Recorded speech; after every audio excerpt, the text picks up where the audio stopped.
नमस्कार. तुमच्या घरी कधी असा प्रश्न आला आहे का?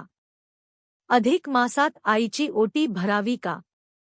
आई विधवा असेल तर काय करायचं? चूक झाली तर पाप होईल का? खरं सांगायचं तर हे असे प्रश्न आहेत जे अनेक घरात विचारले जातात, पण स्पष्ट उत्तर कुणाकडेच नसतं.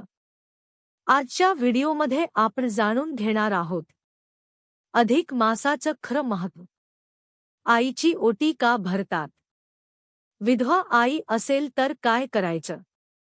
आणि सर्वात महत्त्वाचं, परंपरा वर्सेस श्रद्धा वर्सेस सत्य. हा व्हिडिओ शेवटपर्यंत नक्की बघा, कारण शेवटी मी एक असा मुद्दा सांगणार आहे जो तुमचा विचारच बदलून टाकेल. सबस्क्राईब करायला विसरू नका. अधिक मास म्हणजे काय?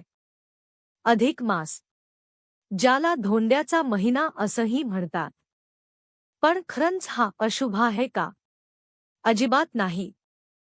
अधिक मास म्हणजे चंद्र आणि सूर्याच्या गणनेत जो फरक पडतो तो भरून काढण्यासाठी येणारा अतिरिक्त महिना. हा महिना कोणाला समर्पित आहे माहीत आहे का? भगवान विष्णू. म्हणूनच याला पुरुषोत्तम मास म्हणतात. या महिन्यात काय केलं जातं?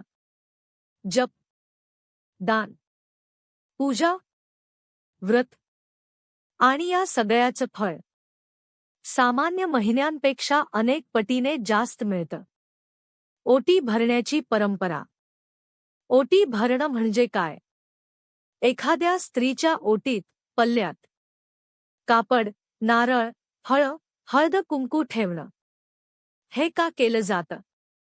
तिच्या आयुष्यात सुख, समृद्धी आणि सौभाग्य यावं म्हणून. आईची ओटी भरतात कारण आई म्हणजे लक्ष्मीचं रूप. आई आपल्यासाठी काय करते? जन्म देते, वाढवते, त्याग करते. म्हणून तिचा सन्मान म्हणून ओटी भरली जाते. आई विधवा असेल तर ओटी भरावी का? हा सर्वात मोठा आणि संवेदनशील प्रश्न आहे. काही लोक म्हणतात विधवा स्त्रीची ओटी भरू नये. पण हे खरंच शास्त्रात लिहिलं आहे का? नाही. हे सगळं आहे समाजाने तयार केलेली चुकीची समजूत. सत्य काय आहे?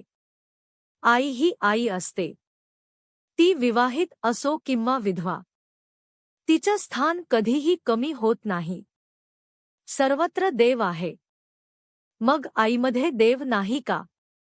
भावनिक उदाहरण. एक मुलगा, तो आपल्या आईला खूप प्रेम करतो, पण समाजाच्या भीतीने तो तिची ओटी भरत नाही. आणि आई मनातून दुखावते. नाही. देवाला भाव पाहिजे, परंपरेचा दिखावा नाही. योग्य पद्धत. जर आई विधवा असेल तर तिची ओटी भरू शकता. प्रेमाने भरू शकता. आदराने भरू शकता. काय ठेवायचं? नारळ, फळं, साडी, हळद. काय टाळायचं? कुंकू, काही परंपरेनुसार. पण लक्षात ठेवा, नियमापेक्षा भावना मोठी आहे. समाज वर्सेस श्रद्धा. समाज काय म्हणेल हा विचार आपण जास्त करतो, पण देव काय म्हणेल हा विचार आपण विसरतो. देवासाठी सगळे समान आहेत. कुणीही अशुभ नाही. जर तुमची आई जिवंत आहे तर तुम्ही भाग्यवान आहात. तिच्यावर प्रेम करा. तिला मान द्या.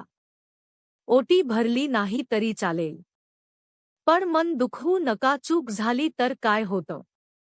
लोकांना सगळ्यात जास्त भीती कशाची असते माहीत आहे का? आपण काही चुकीचं केलं तर पाप होईल का? काही लोक म्हणतात ओटी चुकीची भरली तर दोष लागतो. पण खरं म्हणजे देव भावना बघतो. चूक नाही. तुम्ही प्रेमाने केलं असेल तर देव कधीच शिक्षा देत नाही. पुराणात सांगितलं आहे. भगवान विष्णू यांनी अधिक मास स्वीकारला, म्हणून हा महिना सर्वात पवित्र मानला जातो. कोणतीही पूजा केली तरी ती मल्टिप्लाय होते. ज्या महिन्याला देवाने स्वतः स्वीकारलं, तो महिना अशुभ कसा असू शकतो? 3. आई देव. देव सगळीकडे असतो, मग आईमध्ये नाही का? तुम्ही मंदिरात नारळ फोडता, पण आईसाठी मन का तोडता? परंपरा वर्सेस अंधश्रद्धा. काही परंपरा योग्य असतात, पण काही वेळा त्या अंधश्रद्धा बनतात. विधवा स्त्रीला वाईट मानणं. परंपरा जपायची, पण माणुसकी गमवून नाही. 5. ओटीत काय ठेवू नये? ठेवू शकता साडी, फळं, नारळ, मिठाई, टाळा, फाटकी वस्तू. रिकामी ओटी. रागाने केलेलं देणं ओटी वस्तूंनी नाही, तर भावनेने भरली जाते. एक मुलगी. तिची आई विधवा होती.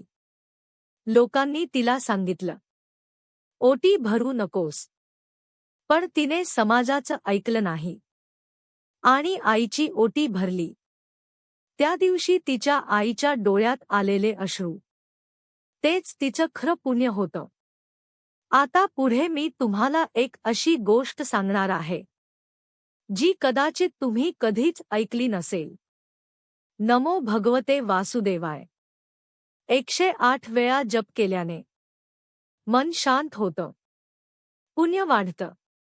लोक काय चुका करतात, फक्त लोक काय म्हणतील याचा विचार आईला विचारत नाहीत. जबरदस्तीने परंपरा पाळतात.